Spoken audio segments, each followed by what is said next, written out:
এই নতুন বছরটা আমরা যেন বেশি বেশি আল্লাহর শুকরিয়া দিয়ে নতুন বছরটাকে সমৃদ্ধ করতে পারি, বেশি বেশি যেন আল্লাহর ইবাদত করতে পারি। নতুন বছরে আমরা শপথ নেই, আমরা যেন অন্তরে হিংসা লালন না করি, বিদ্বেষ লালন না করি, আমরা নিজেরা যেন কাদা ছোড়াছুরি না করি, আমরা যেন মিলেমিশে একসাথে একাকার হয়ে যাই। আল্লাহ তুমি কবুল করো, আমরা পড়ি আমিন। 60টা জিনিস মানুষ মরে যাওয়ার পরে তার কবরে পৌঁছতে থাকে। ইন্না মিম্মা ইয়ালহাকুল মুমিন মিন হাসানাতিহি বা'দা মাউতিহি, মানুষ মরে যাওয়ার পরেও যে 60টা জিনিস তার কবরে পৌঁছায় তার মধ্যে একটা হচ্ছে মসজিদান বানাহু, সে যে মসজিদ বানিয়ে গিয়েছে ওই মসজিদের সওয়াব। সুবহানাল্লাহ পড়েন। আপনি টাকা দিয়ে মসজিদ বানিয়ে দিলেন, ওই মসজিদে মুসল্লিরা নামাজ পড়ে, রোজাদাররা এসে ওখানে ইফতার খায়, তাহাজ্জুদ আদায়কারীরা তাহাজ্জুদ পড়ে, তাদের সওয়াবের কমতি হবে না, কিন্তু তাদের সওয়াবের একটা পার্সেন্টেজ সওয়াব যে ব্যক্তি মসজিদ বানালো তার আমল নামে আল্লাহ ঢুকিয়ে দেয়। সুবহানাল্লাহ বলতে পারলেন না? হে নামাজি আমার ঘরে নামাজ পড়ো আজ, দিল মে তোমার চরণ তলে হৃদয় যায় নামাজ।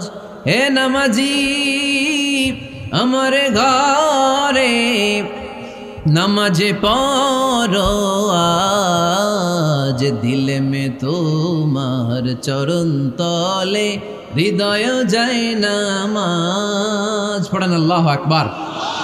কি সুন্দর লিখেছেন কাজী নজরুল ইসলাম। কাজী নজরুল ইসলাম খুব সুন্দর করে বলেছেন, মসজিদেরই পাশে আমায় কবর দিও ভাই, ঠিক কিনা? মসজিদেরই পাশে আমায় কবর দিও ভাই, যেন গোরে হতে মুয়াজ্জিনের আযান শুনতে পাই। আমার গোরের পাশে দিয়ে ভাই নামাজিরা যাবে, পবিত্র সেই পায়ের ধ্বনি এ বান্দা শুনতে পাবে। গোরা যাব হতে গুনাহগার পাইবে রেহাই, মসজিদেরই পাশে আমায় কবর দিও ভাই। কত মানুষ নামাজি ভাই মসজিদাঙ্গিহীনাতে, আল্লাহর নামের জিকির করে লুকিয়ে গভীর রাতে। আমি তাদের সাথে ওই আল্লাহর নাম জপতে চাই, আল্লাহর নাম জপতে চাই। পড়েন সবাই, মসজিদেরই পাশে আমায় কবর দিও ভাই, যেন গোরে হতেও মুয়াজ্জিনের আযান শুনতে পাই। চিল্লায় পড়তে হবে আমিন। কি দরদ ছিল আমাদের জাতীয় কবি কাজী নজরুল ইসলামের, মসজিদের পাশে আল্লাহ তুমি আমার কবর দিও। আল্লাহ এই দোয়াটা কবুল করে নিয়েছে, ঠিক কিনা? ওনার কবরের পাশে মসজিদ আছে না নাই? আছে। এজন্য মসজিদের সাথে সম্পর্ক জুড়ে দেওয়া এটা ইমানদারের আলামত, আর মসজিদকে ঘৃণা করা এটা মুনাফিকের আলামত। এজন্য আমরা যেন আমাদের হৃদয়টাকে মসজিদের সাথে জুড়ে দেই, মসজিদের সাথে যেন সুসম্পর্ক থাকে। মসজিদ সবার, মসজিদ নিয়ে দলাদলি নাই। দলাদলি আছে অনেক জায়গায়, হানাফি মসজিদ, আহলে হাদিস মসজিদ এরকম আমরা দেখি বা শুনি, এটা ঠিক না। হানাফি মসজিদ বলে কোনো কথা নাই, আহলে হাদিস মসজিদ বলে কোনো কথা নাই। মসজিদ সবার। ছোট্টখাট্ট বিষয় নিয়ে মসজিদে মারামারি, একজন হাত তোলে আরেকজন তোলে না, কিলাকিলি আছে না নাই? একজন বলে জোরে আমিন, আরেকজন আস্তে আমিন, মারামারি আছে না নাই? এগুলো কি মারামারি করার কোনো বিষয়? কথা বলেন। সালাতে ফরজ আছে, ওয়াজিব আছে, সুন্নাহ আছে। খেয়াল করে বুঝবেন, ফরজ যদি নষ্ট হয় সালাত ভঙ্গ হয়, you have to repeat your সালাহ। ওয়াজিব নষ্ট হলে সালাত ভঙ্গ হয় না, নতুন করে পড়া লাগে না, সেজদায় শাহু দিলেই সালাত আদায় হয়ে যায়। আর সুন্নাহ নষ্ট হলে নামাজ নষ্টও হয় না, নতুন করে পড়াও লাগে না, সৌ সেজদাও লাগে না, নামাজ আদায় হয়ে যায় সুন্নাহ নষ্ট হলে। এই যে হাত তোলা না তোলা এটা সুন্নাহ, আমিন জোরে বলা না বলা এটা কি সুন্নাহ। যেটা কোনো কারণে কেউ না করলেও তার নামাজ কবুল করে নিবে কে? আর এই সব সুন্নত লই আমগো দেশে গিলাগিলি। মৌলভীবাজারে মাশাআল্লাহ এগুলা নাই, এখানেও আছে। এগুলার অবসান ঘটুক, আমরা চাই কি চাই না? আর কত এই ছোটখাটো বিষয় নিয়ে আমরা এই বিভেদের প্রাচীর আর দেয়ালকে উঁচু করব আমাদের মাঝখানে? কবে আমরা ঐক্যের সিন্ডিকেট করব? কবে? আর কবে সাদা মনের মানুষ হব? কবে? আর কত? অনেক হয়েছে, আর না, এবার থামেন। বিভেদের প্রাচীরকে ভেঙে চুড়িয়ে দেন। ঐক্যের এমন সিন্ডিকেট গড়তে হবে যাতে কোনো অপশক্তি এই ঐক্যকে ভাঙতে না পারে, বানচাল করতে না পারে। চিল্লায় বলেন ঠিক কিনা? এজন্য মিউচুয়াল রেসপেক্টের দরকার, পারস্পরিক শ্রদ্ধাবোধ সব ক্ষেত্রে, রাজনীতিতে, সামাজিক অ্যাক্টিভিটিসে আমাদের আলেম ওলামাদের মধ্যে পারস্পরিক শ্রদ্ধাবোধের দরকার, মিউচুয়াল রেসপেক্ট। কেউ কাউরে রেসপেক্ট করে না, আমি যেটা বুঝছি এটাই সব, বাকি সব হারাম, এরকম বলে না অনেকে? এরকম যেন না করি। তাহলে মসজিদ সবার, মসজিদ আল্লাহর হাবিব সাল্লাল্লাহু আলাইহি ওয়াসাল্লাম খ্রিস্টানদেরকে মসজিদে ঢুকতে দিয়েছেন, আর আমরা মুসলমান ভাইয়ের জন্য মসজিদে তালা ঝুলাই দেই, আছে না নাই? আল্লাহর হাবিব সাল্লাল্লাহু আলাইহি ওয়াসাল্লাম কোথাও গেলেই প্রথমে মসজিদ বানাতেন। কি বানাতেন? মসজিদ বানাতেন। মক্কা থেকে হিজরত করে মদিনায় আসলেন, কোবায় থাকলেন কয়েক সপ্তাহ। কোবা পল্লীতে তিনি মসজিদ বানালেন, মসজিদ কোবা। ওখানে প্রতি শনিবার কেউ যদি অজু করে ওখানে যে 2 রাকাত নামাজ পড়ে, একটা কবুল ওমরার সওয়াব আল্লাহ তাআলা তার আমলনামায় দিয়ে দেয়।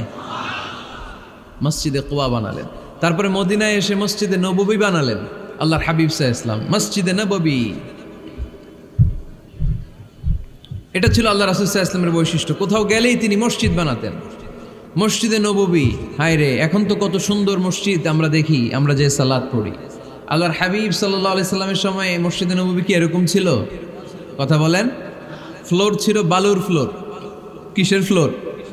আমাদের মসজিদের ফ্লোর কিসের? টাইলস। আর আল্লাহ রাসূল সাল্লাল্লাহু আলাইহি ওয়াসাল্লামের মসজিদে নববীর ফ্লোর কিসের? কথা বলে না তো, আওয়াজ করে উত্তর দেন না কেন? কষ্ট হচ্ছে? দুপুরে খাইছেন না সবাই? কেন খান নাই কেন? রোজা রাখছিলেন? হ্যাঁ, ফজর বাদে আইছি। আচ্ছা ঠিক আছে, ঠিক আছে। আচ্ছা আচ্ছা, সাউন্ড নাই, কথা শোনা যায় না? তো এটা শুনলা কেমনে? জিজ্ঞেস করলাম কথা শোনা যায় না, কয় না। তো এটা শুনলা কি করে? মানে অল্প শোনা যায়, তাই তো? একটু পরে আমার বিদায় ঘন্টা বাজবে, আমি চলে যাব। এই তোমরা ডিস্টার্ব করতে করতে আমার সময় শেষ। তোমরা ডিস্টার্ব করলে তোমাদের লস। আমি আমার টাইমের 1 মিনিটে বেশি যেতে পারবো না, কারণ এখানে আসরের সালাতের আজান শুরু হয়ে যাবে, এরপরে কোনো কথা নেই। আর বক্তব্য লম্বা করা এটা বেদাত। এই বেদাতকে আমি সুন্নাতের মধ্যে আনতে চাচ্ছি। একটা সময়ে একেবারে কমায় নিয়ে আসবো। এত প্রোগ্রামও আমি করতে চাই না। আমি ঘোষণা দিয়েছি আগামী বছরে সারা বাংলাদেশে আমার প্রোগ্রাম হবে 50টা। কয়টা? 50টা। এরপরের বছর 30টা, এরপরের বছর 20টা। বিভাগীয় প্রোগ্রাম করলেই চলবে আমার। এক এক বিভাগে যে 2 দিন 3 দিন খালাস। এত দরকার নেই, এত লম্বা চূড়ার বক্তব্যের দরকার নেই। আধা ঘন্টা চুপ করে শুনেন, কয়েকটা মেসেজ ড্রপ করি, take it with you to your home, then practice and apply in the society. নিয়ে যান, আমল করেন, সমাজে কাজে লাগান। সমাজটা আলোকিত করে দিবে কে? খুতাবুকুম তাবিলা সালাওয়াতুকুম কাসীরা। আল্লাহর হাবিব সাল্লাল্লাহু আলাইহি ওয়াসাল্লাম বললেন, কিয়ামতের একটা আলামত, কিয়ামতের আগে তোমাদের বক্তব্য হয়ে যাবে লম্বা, সালাত হয়ে যাবে খাটো। সালাতের পরে তাসবিহ পড়তে চায় না লোকজন, ব্যস্ত, মহাব্যস্ত, সুপার বিজি। কোত্থেকে আসলে এই ব্যস্ততা? আপনি রবের সাথে মুনাজাত, না যাই উনাজি মুনাজাত, আপনার রবের সাথে একাকী নীরবে কথা বলতে মনে চায় না আপনার? তা তো তাড়াহুড়ো কিসের? ধীর স্থির হন, একটু স্থির হন, একটু মনোদৈহিক প্রশান্তি অর্জনের চেষ্টা করেন। সব সময় ব্যস্ত, ধাক্কাধাক্কি, উচ্ছৃঙ্খলা, এগুলো আমাদেরকে শেষ করে দিয়েছে। এজন্য লম্বা চোরা বক্তব্য ঠিক না। বক্তব্য শুনতে আমাদের ভালো লাগে, আমল করতে ভালো লাগে না। বক্তব্যটা শেষেই সিগারেট ধরায়, আছে না নাই? মাহফিল শেষেই বিড়ি ধরায়, কয় চমৎকার ওয়াজ করছে হুজুরে। ওয়াজটা সেরকম হয়েছে, অনেক কণ্ঠ সুন্দর হুজুরের। এতদিন ইউটিউবে দেখছি, আজকে সরাসরি দেখাইছি, আছে না নাই? তো কি লাভ হয়েছে? লাভটা হয়েছে কি? এই যে মাহফিল শেষে বিড়িটা ধরাইলেন আর গেলেন, কোনো লাভ হয় নাই। এগুলো থেকে বেরিয়ে আসতে হবে। বছরের পর বছর আমাদেরকে শেখানো হয়েছে একভাবে, কেউ এই পরিবর্তনের আওয়াজ তোলে নাই।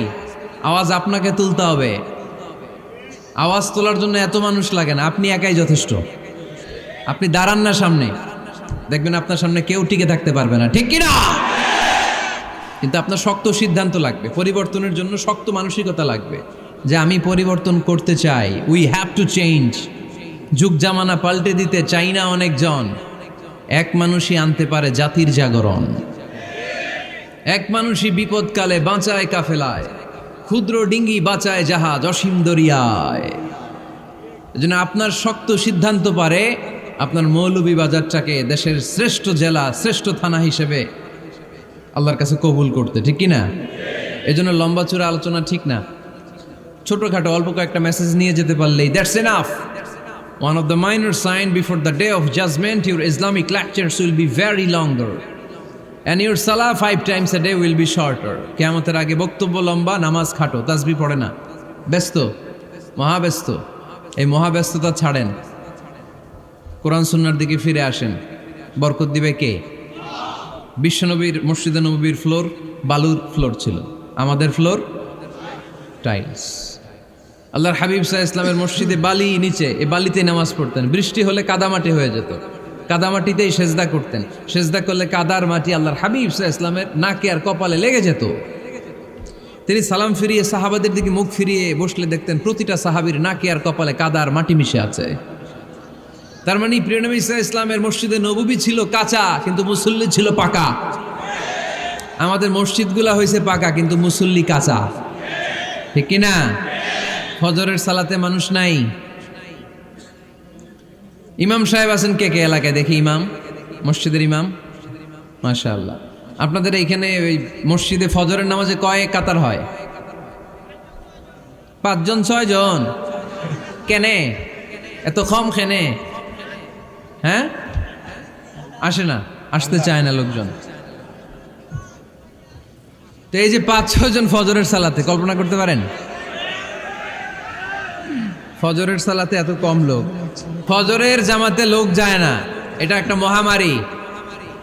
যেদিন ফজরের জামাতের দৃশ্য আর জুমার নামাজের দৃশ্য একরকম হয়ে যাবে, ওই দিনই বাংলাদেশে ইসলাম কায়েম হয়ে যাবে।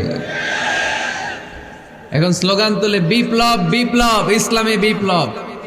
আর ফজরের সময় আমি কম্বলের ভিতরে, আছে না নাই? কোনো বিপ্লব হবে না। ফজরের নামাজ জামাতে পড়ুন, সকালটারে বরকতময় করে দিবে কে? আল্লাহর হাবিব সাল্লাল্লাহু আলাইহি ওয়াসাল্লামের মসজিদ ছিল সবার জন্য উন্মুক্ত, এখানে সবাই আসতে পারত। এজন্য মসজিদ হবে সবার।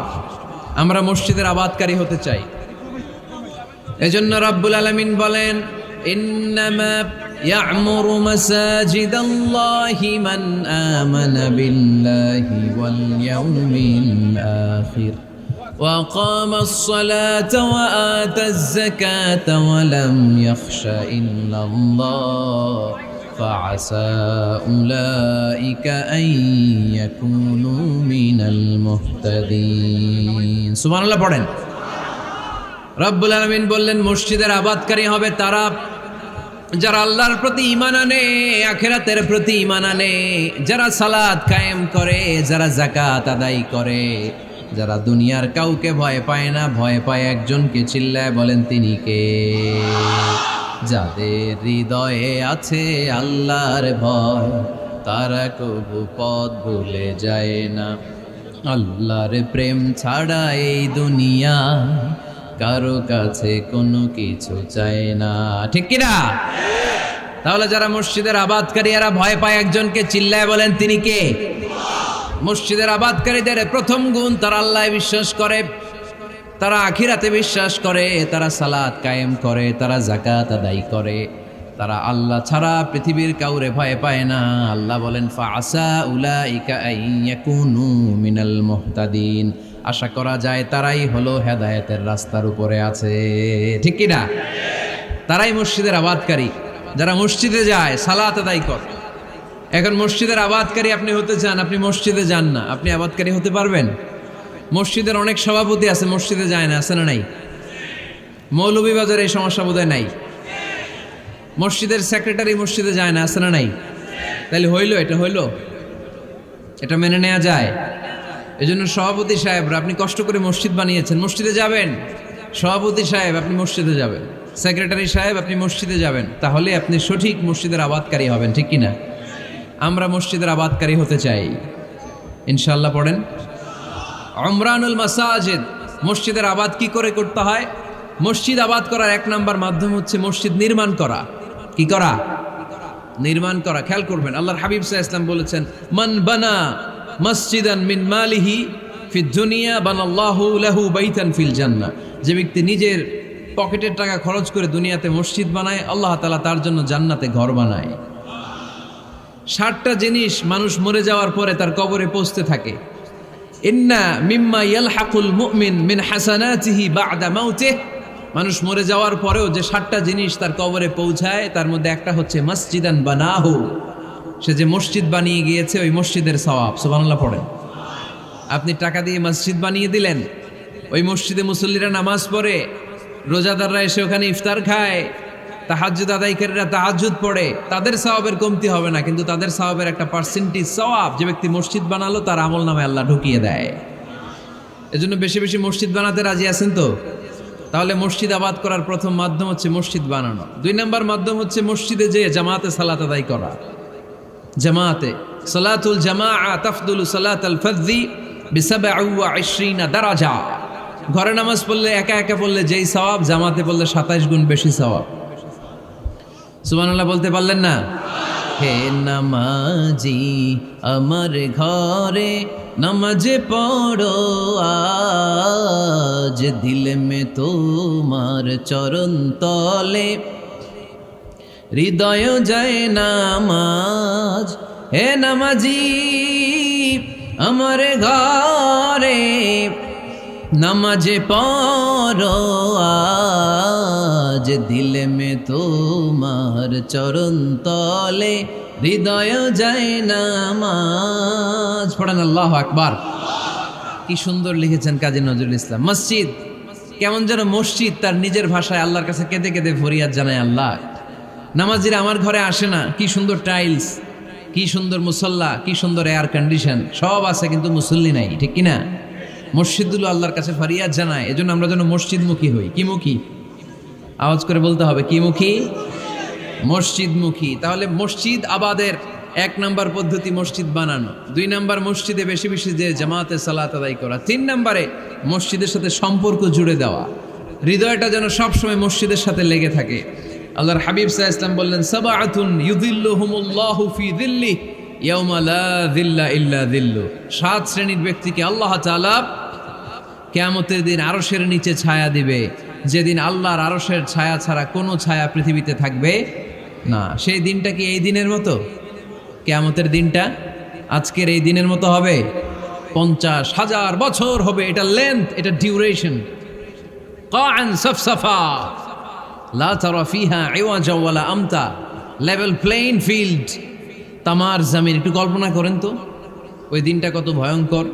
বাবা ছেলেরে চিনবে না ওই দিন, ছেলে বাবারে চিনবে না, স্ত্রী স্বামীকে চিনবে না, স্বামী স্ত্রীকে চিনবে না, পীর সাহেব মুরিদ চিনবে না, মুরিদ পীর সাহেবকে চিনবে না, নেতা কর্মীকে চিনবে না, কর্মী নেতাকে চিনবে না। হায় হায়, ইয়া নাফসি ইয়া নাফসি বলে কাঁদবে। সূর্যটা মাথার কাছে চলে আসবে, সূর্যের তাপে মাথার মগজগুলো গলে গলে নাকের ছিদ্র আর কানের ছিদ্র দিয়ে টপ টপ করে বেয়ে বেয়ে পড়বে।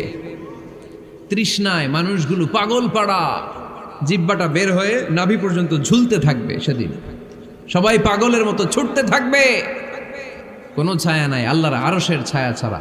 আল্লাহর হাবিব বললেন 7 শ্রেণীর ব্যক্তিকে আল্লাহ তাআলা আরশের নিচে ছায়া দিবেন।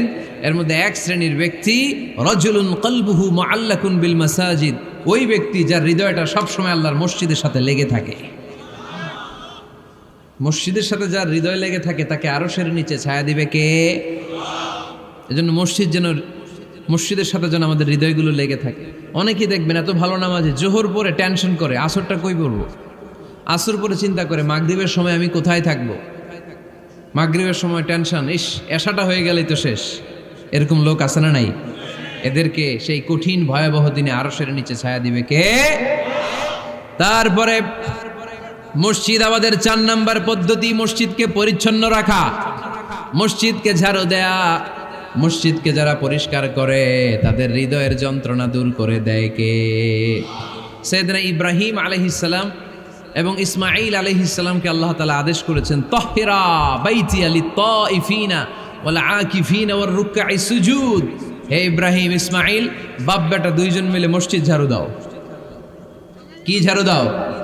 মসজিদেরি ঝাড়ু বড়দার ও কামারে হাত শোনো আমার মুনাজাত। পড়েন, শোনো শোনো ইয়া ইলাহি আমার মুনাজাত, শোনো আমার মুনাজাত। পড়েন আমিন।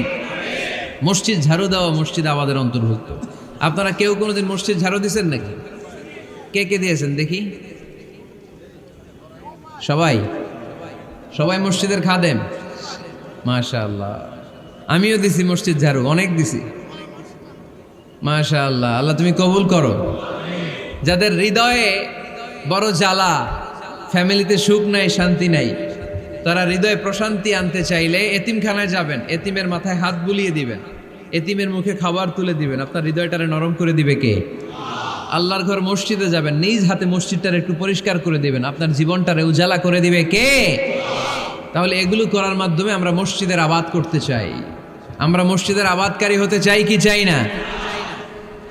আল্লাহর ঘর মসজিদ আবাদ করার মতো শ্রেষ্ঠ কাজ পৃথিবীতে হতে পারে না। এই মসজিদের কিছু আদব আছে, আল্লাহ রাসূল সাল্লাল্লাহু আলাইহি ওয়াসাল্লাম বলেছেন এই আদবগুলো মেনটেন করে যেন আল্লাহর ঘর মসজিদের সাথে আমরা ব্যবহার করি। মসজিদের 1 নম্বর আদব হচ্ছে মসজিদে ওযুর সাথে প্রবেশ করা। কিসের সাথে?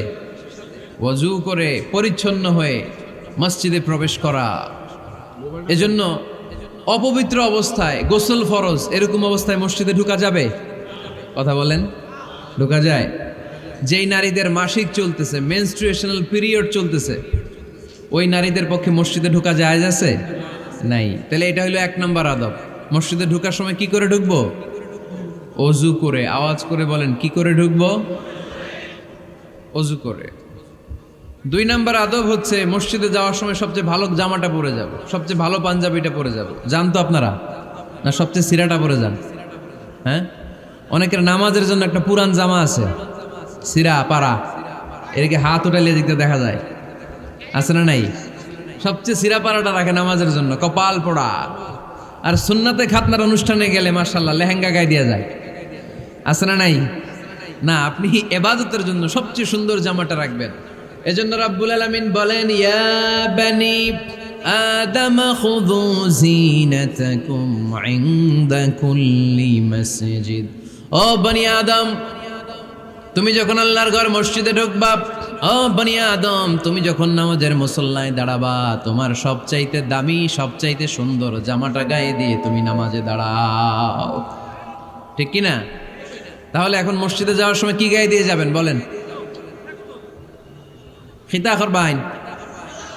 হ্যাঁ, মাশাআল্লাহ। হ্যাঁ, সবচেয়ে ভালো কাপড়টা আয়রন করে পারফিউম মেখে তারপরে আমরা যাব। রাজি আছেন তো? 3 নম্বর আদব হচ্ছে মসজিদে ঢোকার সময় বাম পা দিয়ে ঢুকতে হয়।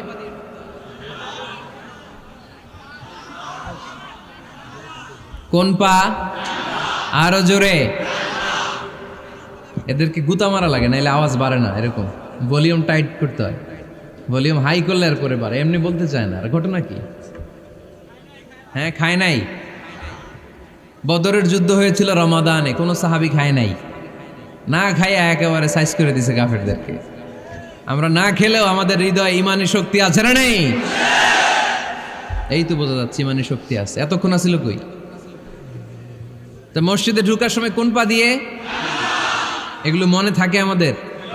ভুলা যাই আমরা, খেয়াল থাকে না তো এগুলা। এত কিছু মনের মধ্যে রাখলে এগুলো মনে থাকবে কেমনে? মসজিদে ঢোকার সময় কোন পা? আরো জোরে। বেরোয়ার সময় কোন পা? মনে থাকবে? মসজিদে যখন ঢুকবেন ডান পা দিয়ে ঢুকবেন, আর দোয়া পড়বেন, আউযু বিল্লাহিল আযীম ওয়া বিওয়াজহিল কারীম ওয়া সুলতানিহিল কদীম মিনাশ শাইতানির রাজীম। বিষ্ণু সাল্লাল্লাহু আলাইহি ওয়াসাল্লাম বললেন, যে ব্যক্তি মসজিদে ঢোকার সময় এই দোয়াটা পড়বে, শয়তান আফসোস শুরু করে। সে বলে, হায় হায়, আজকের দিনের জন্য, সারা দিনের জন্য তো তুই আমার ওয়াসওয়াসা থেকে বেঁচে গেলি। আজকের সারা দিনের জন্য তোরে আমি হারালাম, আজকের সারাটা দিন আল্লাহর পক্ষ থেকে প্রোটেকশন নিয়ে তুই বেঁচে গেলি। আজকের জন্য যা, কালকে তোরে আমি ধরবো।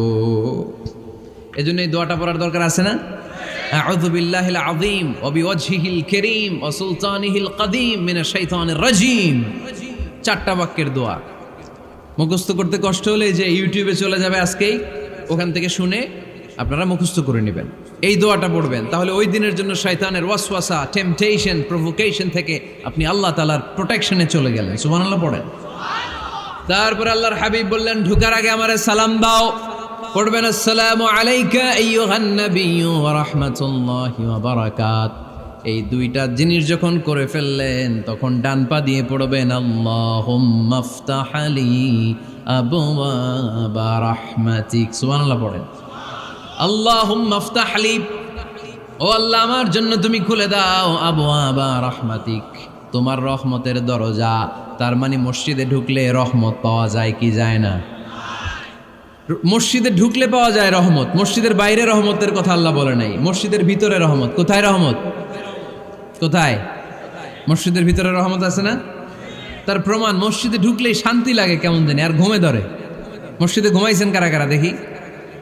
সবাই ঘুমাইছেন? আরে আমি কত ঘুমাইছি। জুমার নামাজের সময় যে কি ঘুম আসে, আসে আসে কমন পড়ছে, একেবারে কমন পড়ে গেছে। ঘুম আসে কারণ রহমতের ঝিরি ঝিরি বাড়িধারা আল্লাহ তাআলা আরশের উপর থেকে নাজিল করতে থাকে, আর এই রহমতের কারণে হৃদয়টা প্রশান্ত হয়ে যায়, অনেকের ঘুমও চলে আসে, ঠিক কি না? এজন্য আল্লাহুম্মা আফতাহ লি আবওয়াবা রাহমাতিক, ও আল্লাহ তোমার রহমতের দরজাগুলো আমার জন্য খুলে দাও। এই দোয়া পড়লে রহমতের দরজা খুলে দেয় কে? আবার মসজিদ থেকে যখন বের হবেন তখন কোন পা দিয়ে? জোরে বলেন। বাম পা দিয়ে কি পড়বেন? আল্লাহুম্মা ইন্নী আসআলুকা মিন ফাদলিক, ও আল্লাহ তোমার কাছে আমি তোমার পক্ষ থেকে ফদল চাই, মানে রিজিক চাই। রিজিক দেওয়ার মালিক কে? তার মানে খুব সোজা সাপটা কথা হচ্ছে, মসজিদের ভিতরে পাওয়া যায় রহমত, আর বাইরে পাওয়া যায় ফদল বা রিজিক। বাইরে পাওয়া যায় কি? রিজিক। মসজিদের ভিতরে রিজিক আছে। তার মানে সারাদিন মসজিদে বসে থাকলে রিজিক মিলবে? নামাজের সময় নামাজ পড়তে হবে, কাজের সময় কাজ করতে হবে, এটাই হচ্ছে ইসলামের বিধান। নামাজের সময় নামাজ, কাজের সময়। আমি প্রশ্ন করবো, আওয়াজ করে উত্তর দেন। নামাজের সময়, কাজের সময়, নামাজের সময়, কাজের সময়, এটা মনে থাকবে। এজন্য আল্লাহ বললেন, ফাইদা কুদিয়াতিস সালাতু ফান্তাশিরু ফিল আরদি ওয়াবতাগু মিন ফাদলিল্লাহ। যখন তোমাদের সালাত শেষ হয়ে যায়, আল্লাহর রিজিক অন্বেষণের জন্য আল্লাহর জমিনে তোমরা ছড়িয়ে যাও। নামাজের সময় আসবেন, নামাজ শেষ বের হয়ে যান। ফান্তাশিরু ফিল আরদ, জমিনে ছড়িয়ে পড়ো। নামাজ শেষ, চেয়ারম্যান সাহেব চলে যাবে ইউনিয়ন পরিষদের ভেতরে, ছাত্ররা চলে যাবে হাই স্কুলে, মেম্বার অফ দ্য পার্লামেন্ট চলে যাবে সংসদে, সেনাবাহিনীর লোকেরা চলে যাবে ক্যান্টনমেন্টে, ব্যবসায়ীরা চলে যাবে তাদের বাজারে, সিএনজি ওয়ালারা সিএনজি নিয়ে ব্যবসা শুরু করবে, রাস্তায় নেমে যাবে, চিল্লায় বলেন ঠিক কিনা? এটাই ইসলামের বিধান। নামাজের সময় নামাজ, কাজের সময়। আচ্ছা, তাহলে প্রথম সুন্নাত পেলাম, পবিত্র হয়ে ঢুকবো, ভালো জামা পরে ঢুকবো 2 নাম্বার। 3 নাম্বার, ঢুকার সময় কোন পা? বের হওয়ার সময় 4 নাম্বার, মসজিদে ঢুকেই 2 রাকাত। মসজিদে ঢুকে কয় রাকাত পড়েন আপনারা? তাহিয়াতুল মসজিদ, মসজিদে আপনি ওয়েলকাম জানাবেন, ঢুকেই 2 রাকাত পড়বেন, ওযু করলেই 2 রাকাত। আল্লাহর হাবিব সাল্লাল্লাহু আলাইহি ওয়াসাল্লাম মসজিদে নববীতে জুমার খুতবা দিচ্ছেন। খুতবা চলাকালীন সময়ে এক সাহাবী এসে মসজিদের মধ্যে বসে পড়লেন। আল্লাহর হাবিব সাল্লাল্লাহু আলাইহি ওয়াসাল্লাম সাহাবীরে বললেন দাঁড়াও। সাহাবী দাঁড়ালেন। আল্লাহর নবী জিজ্ঞেস করলেন, কেন বসে বললা? 2 রাকাত পড়ছো নাকি? সাহাবী বলে, পড়ি নাই।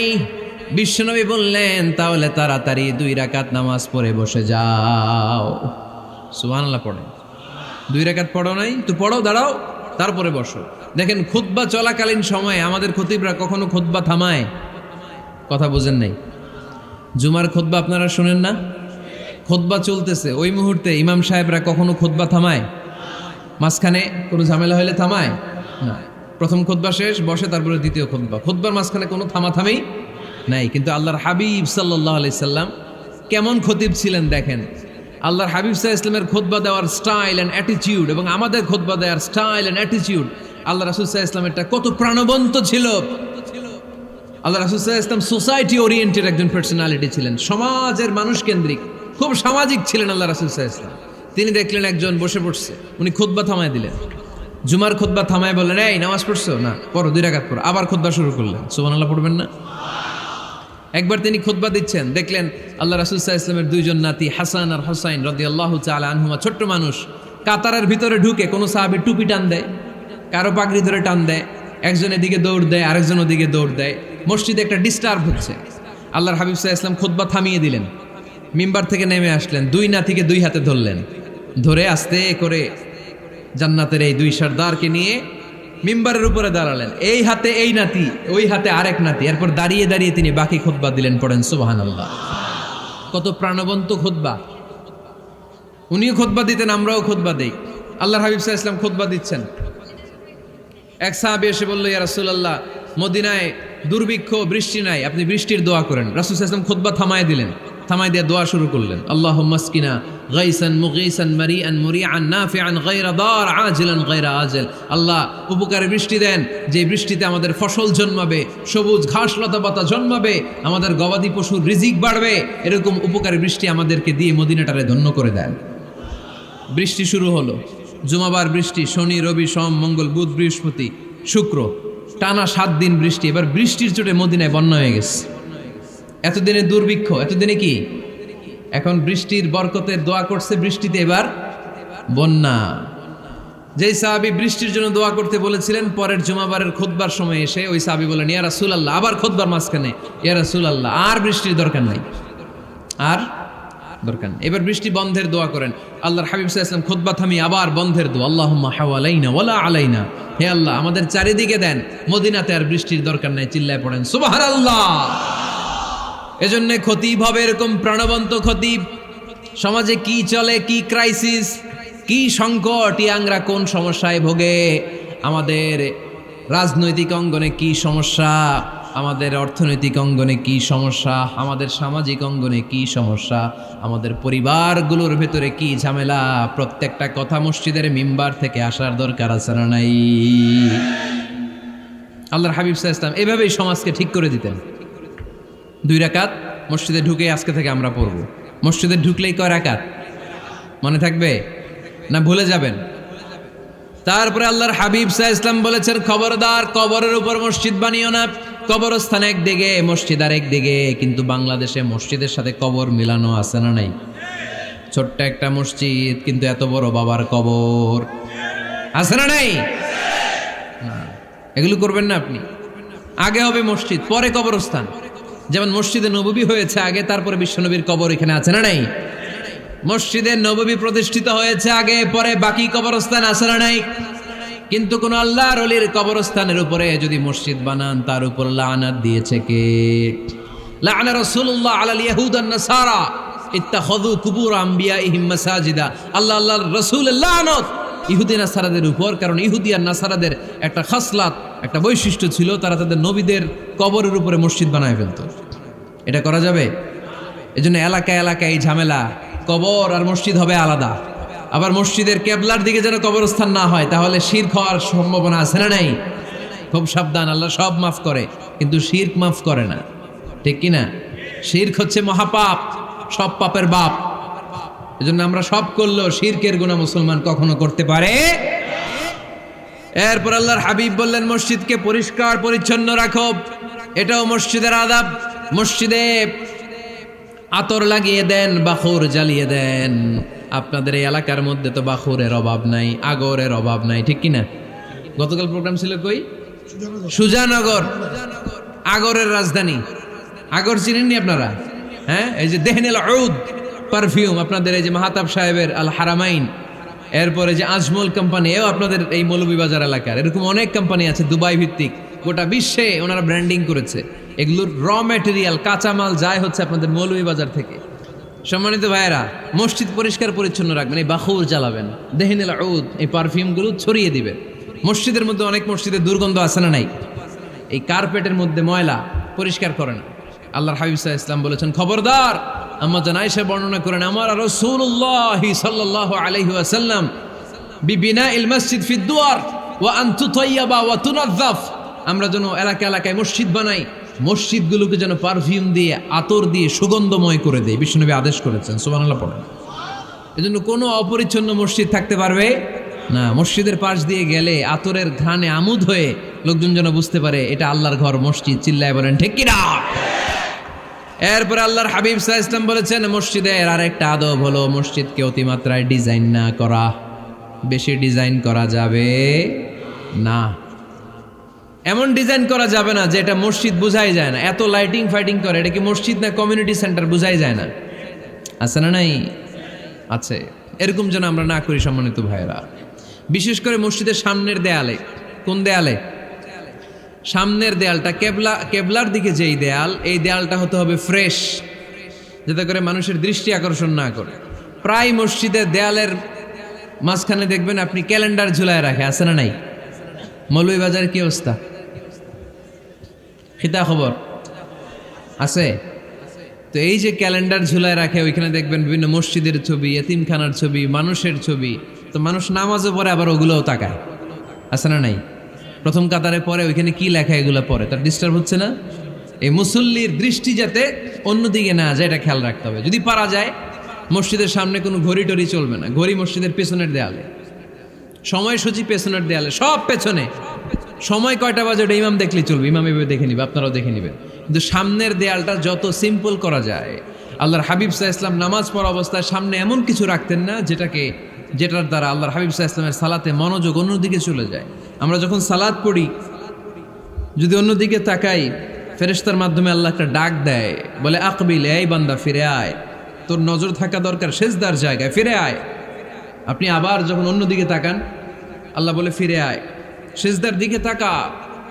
আপনি আবার যখন ঘড়ির দিকে তাকান, আল্লাহ বলে আকবিল, ফিরে আয়, সিজদার দিকে তাকা। আপনি যখন আবার অন্যদিকে তাকান, তখন আল্লাহ বলে লা হাজাতা লি ইলা সালাতিক, তোর এই নামাজের দরকার আমার নাই। নাউজুবিল্লাহ পড়বেন না? তোর এই নামাজের দরকার আমার নাই। অজু করে কষ্ট করে যাকে খুশি করার জন্য আপনি সালাতে দাঁড়ালেন, উনি যদি বলে এই নামাজের দরকার নেই, তা কার জন্য নামাজ পড়লেন আপনি? কথা কি বুঝতে পেরেছেন?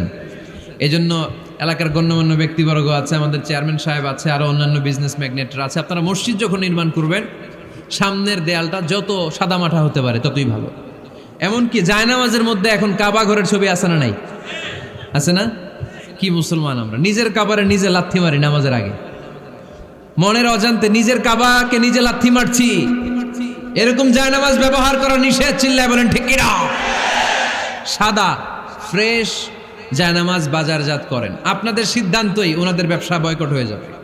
আপনারা যদি এখন থেকে মসজিদের মিনারা আর কাবা ঘরের যে প্রতিকৃতি বা ছবি, এরকম ছবি সম্বলিত জায়নামাজ কিনা বন্ধ করে দেন, এদের মার্কেট থাকবে? কথা বলেন। কালকে থেকে আমরা জায়নামাজ কেনার সময় ফ্রেশ জায়নামাজ কিনবো। কোনো মসজিদ, কোনো মিনার, আমাদের কাবা ঘরের ছবি সম্বলিত কোনো জায়নামাজ কিনা যাবে? আওয়াজ করে বলেন, যাবে? যাবে না। এগুলো হচ্ছে মসজিদের আদাব। এগুলো রক্ষা করে মসজিদে ঢোকার দরকার আছে না নাই? পৃথিবীতে 3টা মসজিদ সবচাইতে শ্রেষ্ঠ মসজিদ। কয়টা? আওয়াজ করে বলেন না। 1 নাম্বার মসজিদুল হারাম, ফাওয়াল্লু উজুহাকুম শাতরা। যেখানেই তোমরা নামাজ পড়ো না কেন, মসজিদের হারামের দিকে হয়ে নামাজ পড়ো। কেবলা কোন দিকে আজকে? এদিকে, এইদিকে কেবলা। আমি যদি এদিকে হয়ে পড়ি, নামাজ হবে না? হবে না কেন? কারণ কেবলামুখী হয়ে নামাজ পড়া ফরজ। চিল্লায় বলেন ঠিক কিনা? মসজিদুল হারাম পৃথিবীর প্রথম মসজিদ। ওখানে একটা ঘর আছে, ঘরটার নাম হলো কাবা। ইন্না আউওয়ালা বাইতিন উদিআ লিন-নাসি লাল্লাযী বিবাক্কাতা মুবারাকা। এই পৃথিবীর প্রথম ঘর, যেই ঘরটা স্থাপিত হয়েছে বাক্কা শহরে। বাক্কা মক্কার আগের নাম, এখন শহরের নাম মক্কা। আগে নাম ছিল কি? সবাই বলেন, কি নাম ছিল? বাক্কা। এটা পৃথিবীর আদি ঘর। সব নবীদের পরশধন্য পদধূলিতে এই জায়গাটা বরকতময় হয়েছে। এটা এমন ঘর, যেই ঘরের চারদিকে 1 রাকাত নামাজ পড়লে 1 লক্ষ রাকাতের সওয়াব পাওয়া যায়। হজ উমরা করেছেন কে কে দেখি? হজ উমরা করেছেন আপনারা না? মাশাআল্লাহ। আমরা যারা করতে পারি নাই, আল্লাহ তাদেরকেও তৌফিক দাও। আমরা যেন এই কাবা ঘরে যে প্রাণ ভরে সালাত আদায় করতে পারি, আল্লাহ তৌফিক দান করো। আমরা যেন মসজিদে নববীতে যে প্রাণ ভরে সালাত পড়তে পারি, তৌফিক দান করো। আল্লাহর হাবিব সাল্লাল্লাহু আলাইহি ইসলামের কবরের সামনে দাঁড়িয়ে যেন আমরা প্রাণ খুলে মন প্রাণ উজাড় করে বিশ্বনবী সাল্লাল্লাহু আলাইহি ইসলামকে সালাম দিতে পারি। আল্লাহ তৌফিক দান করো। এই কাবা ঘরকে কেন্দ্র করে প্রতিদিন 100টা রহমত নাজিল হয়। আওয়াজ করে বলেন কয়টা? আল্লাহর হাবিব বললেন প্রতিদিন প্রতিনিয়ত 100টা রহমত নাজিল হতেই থাকে। সিত্তুন আলিত তাইফিন, 60টা রহমত তাদের উপর নাজিল হয় যারা কাবা ঘরের চারদিকে তাওয়াফ করে। আরবাঈন আলিল মুসাল্লিন, বাকি 40টা নাজিল হয় যারা কাবা ঘরের পাশে নামাজ পড়ে। ওয়া 20 আলিন নাযিরিনা ইলাল কাবা, বাকি 20টা রহমত প্রতিনিয়ত নাজিল হয় যারা তাওয়াফ করে না, সালাত আদায় করে না, শুধু কাবার গিলাফের দিকে তাকিয়ে থাকে।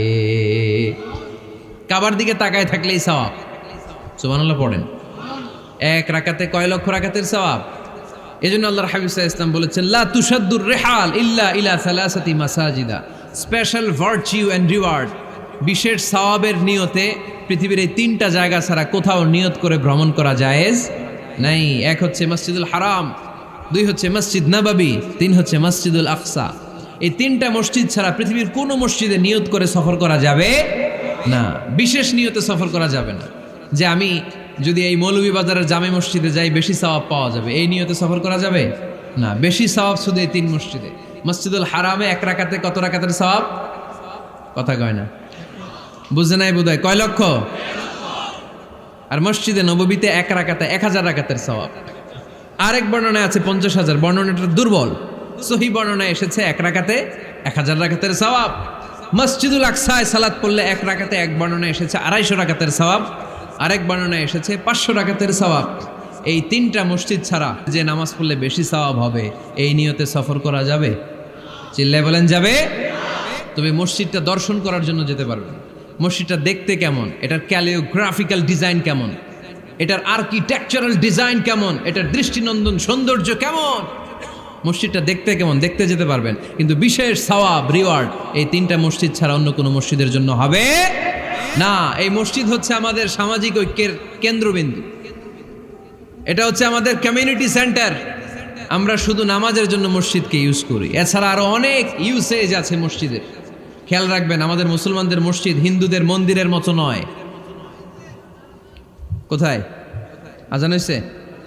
শেষ করে দিব না? সুবহানাকাল্লাহুম্মা ওয়া বিহামদিকা আশহাদু আল্লা ইলাহা ইল্লা আনতা আস্তাগফিরুকা ওয়া আতুবু